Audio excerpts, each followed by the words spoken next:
West Bengal Law Academy. Today we are having Dr. Souvik Chatterji, Head of the Department of Judicial Sciences in JIS University.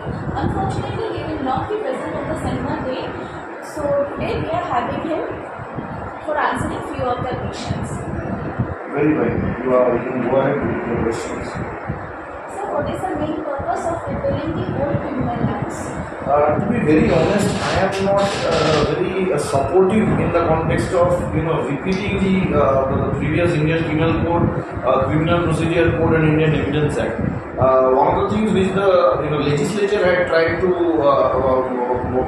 make the people understand that all of those acts were colonial acts. Those were the acts which were being created at a time when India was a colony under the Great Britain and British Crown. So, the name of the act show those colonial questions. Another fact is that what legislature has tried to show was there were provisions like sedition, which basically speaks about any activity which is totally against the state. Now, when England was ruling the country, they basically carried out one form of imperialism, and Indians, at any point of time, being in their own homeland, they were not independent. So obviously, sedition had huge amount of significance during those respective days. These days, when India has become a democratic, sovereign, socialist republic, at that point of time, the concept of sedition basically has not been that relevant as it was there 200 years back.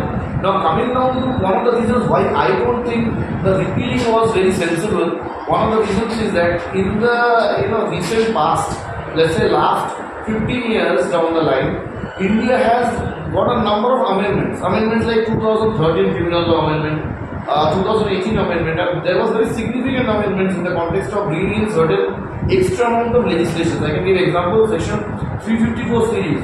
In the Indian Penal Code, section 354 talked about outrage of modesty, right, of a woman. Now, 354 series was being created to bring in provisions like stalking, provisions like voyeuring. Now, these were provisions which were not that prevalent during the period of Lord Macaulay in 1860 when Indian Penal Code was created.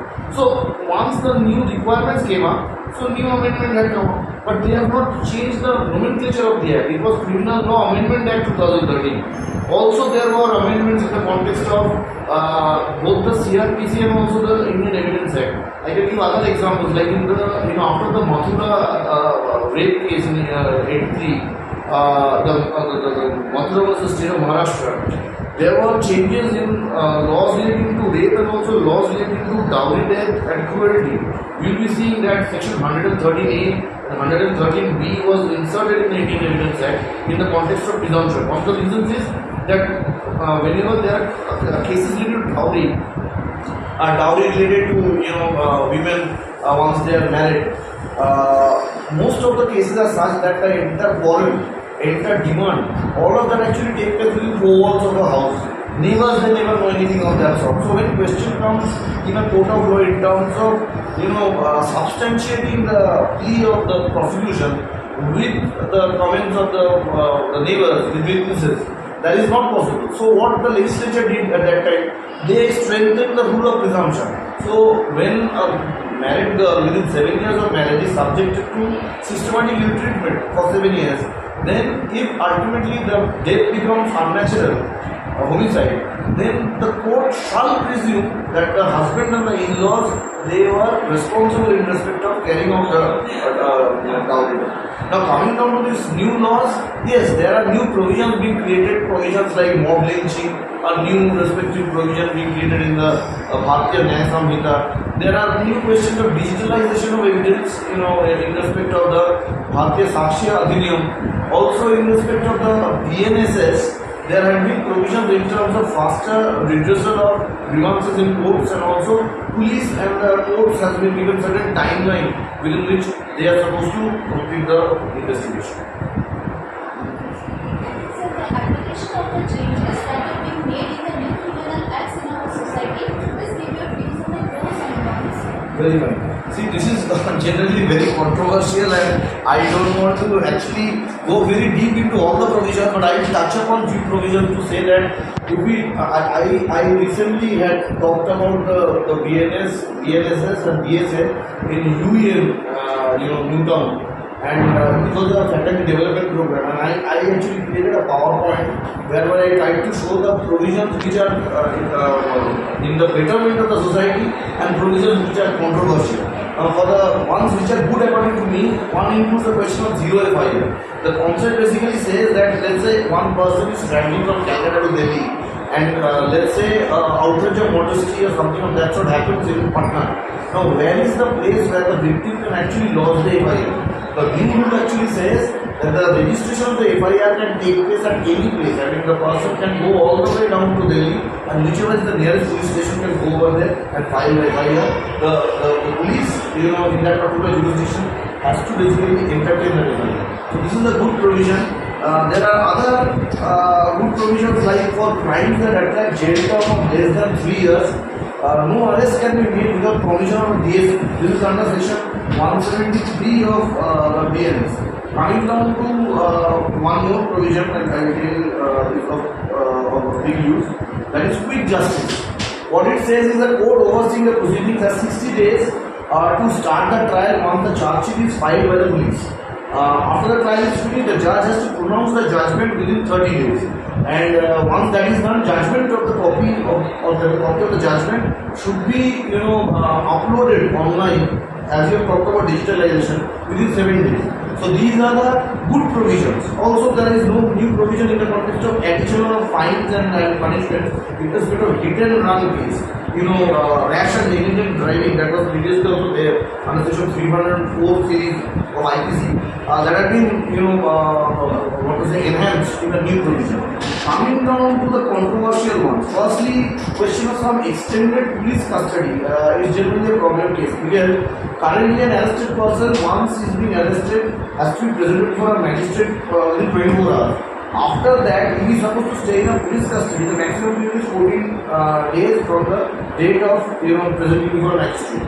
If it is judicial custody and if the offence is below 7 years imprisonment, the maximum time is 60 days. And if it is above 7 years imprisonment, the maximum time is 90 days. That is the present setup. What the new law says in the context of remand under section 187 clause 2, Bharatiya Nyay Sanhita, it says police remand can be sought even after the initial 15 days. Within first 40 days of arrest in cases where offence is punishable with less than 10 years imprisonment, and within 60 days of arrest in case where offence is punishable more than 10 years imprisonment. See, the more is extended police remand, more of the chances the police can use some form of third degree to extract evidence. So it is not something which is well desirable. It is generally controversial. Coming down to the other controversial provisions, trial in absence of accused. There are provisions as per the present Act. Court can proceed with an accused if he has not appeared within 90 days from a date of framing of charges. This is in the context of a proclaimed offender. Offender has been proclaimed and he is asked to be present and summoned before the court, and also warrant is being issued. In spite of that, under section 356 of BNSS, it mandates court to proceed with the trial in absentia, because just because the person is not appearing at all. Now, if a thing like this happens, there are chances that it is right to free trial is being altogether bypassed. Coming down to the next part, it is use of handcuffs. This is under section 43 of BNSS. Now, it is generally very controversial because the handcuffs are being allowed only in certain cases, in case of a habitual or repeat offender, or in case of a person who has escaped from custody, or in case of an organized crime. Now, what is important is there had been before our Supreme Court judgments in India. The Supreme Court has said that actually asking people to wear the handcuffs,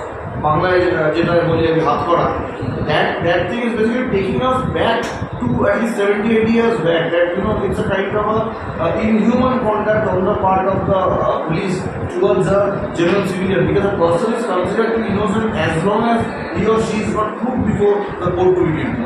Coming down to the next part, that is again another controversy. It is in the context of seizure of electronic and digital evidence. Now, good thing is about promoting digital evidence. the controversial part it says that section 94 of Bharatiya Nyay Sanhita allows court or police to charge a summon or any document which is required for investigation as evidence. Notably, it explicitly includes summoning a digital evidence and covers any electronic communication like messages, call recordings, emails, as well as electronic communication through cameras, laptops, phones. Now think of the situation, if my phone is altogether accessed before the police and I am asked to actually present it before a court while the proceeding is going on. There are many plethora of private information which are very private to me. It can be related to my health, it can be related to my bank accounts, it can be related to my communication with the doctors, all will be before the court. Here, whatever has been said by Supreme Court in 70 versus state, that judgment, right to privacy generally can get interrupted. Another question is in the context of proceeds for crime. Proceeds for crime now under the new act, it gives police the power to attach any property which they seem or deem to be the proceeds of the crime. Police can attach the property under section 107 BNSS. So this is also applicable in respect of the Money Laundering Act in India, having not been BNSS. But the problem is that in Money Laundering Act, there is a kind of safeguard that is being given, in that particular act concerned. Here under BNSS, only 14 days notice is being given. Now there can be confusion on the part of the police in respect of some of the materials which are my own material that can get mixed up with respect to the procedure. So there are many changes being made in the new acts, and digitalization is also being taken in the new acts. And now everything is being taken in a proper time period need to be completed. So what do you think that our judiciary have proper infrastructure to accept these changes? Yes, I mean this is the same respective question which came to me. I recently was invited in a press club program in the Calcutta Press Club, and there were other eminent judges also were there, and Barrister Souvik Chatterji and all of them were there. All had the same, apprehension that what happens is when we are thinking in terms of advanced digitalization in respect of adducing of evidence and presentation before the court of law, the courts have to be that equipped to actually have those machines working. Because if you look into the different types of district courts and sessions courts in the different districts of the state, we find that the assistant that is there with the judge or the magistrate has only those type of training that can deal with some shorthand and some typing. I mean, who actually does the writing part of it or whatever. Here what it is saying that there has to be the court should have that number of computers and laptops which actually take up the evidence at the outset over there. I mean there has to be equipment within the court which can make tape recorded evidence, which can take up scanned photographs and other things. I really doubt in majority of the courts in the country they have that infrastructure. They are there in the higher courts, the high court of different states, High Court of Calcutta, High Court of Bombay, or the Supreme Court. They have this infrastructure. But question comes, India has majority of these district courts or sessions courts where all these infrastructure is missing. That is first point. Second point is in the context of expecting the forensic science experts. It has been mentioned that wherever there are any case relating to unnatural death and rape cases and all these types of sexual offences, there should be, along with the investigating officer, there should be this forensic expert who should accompany them and take the entire information in the context of the scene of occurrence and give a report down at the very earliest, which will substantiate the original evidence being collected on the part of the police. My question is, when I was teaching in NUJS Calcutta, there was a course called Forensic Science, and NUJS did enter into an MOU with the Central Forensic Science Lab at Park Circus, Calcutta. Now, I used to regularly talk with the director called VK Kashyap at that time. He also said the same problem. The major forensic science equipments, whether it is related to ballistics, whether it is related to DNA fingerprinting or profiling, are there in the big forensic science labs like the CFSL, like the SFSL. But there are many forensic science labs which are there in the ordinary districts like Malda, like Murshidabad, like Uttar Dinajpur and all that. Thinking about this FSI team always accompanying the police at every crime scene wherever it happens, and thereafter coming down with all their equipments to actually measure the whatever requirements concerned and then carry out the report and again present it before a court. These are assumptions, these are good provisions, I am not standing in the way. These are some of the provisions which were being recommended by Justice Malimat in the Malimat committee recommendation. But it did not happen over the period of time, because I remember the Malimat committee recommendations that did take place in the early 2000s. This is 2024. In 20 years down the line, India could not get that number of forensic, mobile forensic science labs. Like there are vans where the forensic science equipment will be given. Here already the act has been enacted, it has come into force. This advanced digitalization, I think India has to, have extra budgetary location in the different areas on the part of the police, on the part of the prosecution, on the part of the courts, on the part of the correctional homes to actually get equipped to have this digitalization in reality. Thank you, sir. Thanks a lot for the questions. I feel bad that I could not physically be there in that respective program. Otherwise, I could have handled questions on the part of the audience. But even then, if I am not there physically, I invite the candidates. They can write down their questions through my email. It's dr.souvik.chatterji@JIS University.ac.in, or you can give my phone number also 91630 They can contact me. I can definitely give my opinion. Thanks for the interview. Thank you, sir. We are ending up this session today. Thank you.